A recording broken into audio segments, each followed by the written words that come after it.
सदा सत्स्वरूपं चिदानन्दकन्दं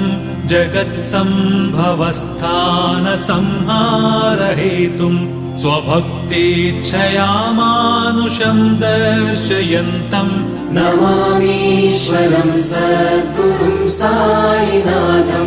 नमामीश्वरं सद्गुरुं साईनाथम् भवद्ध्वान्तविध्वंसमार्ताण्डमीड्यं मनोवागतीतं मुनिर्ध्यानगम्यं जगद्व्यापकं निर्मलं निर्गुणं त्वां नमामीश्वरं सद्गुरुं साईनाथं नमामीश्वरं सद्गुरुं साईनाथम् भवाम्बोधिमग्नार्दितानां जनानां स्वपादाश्रितानां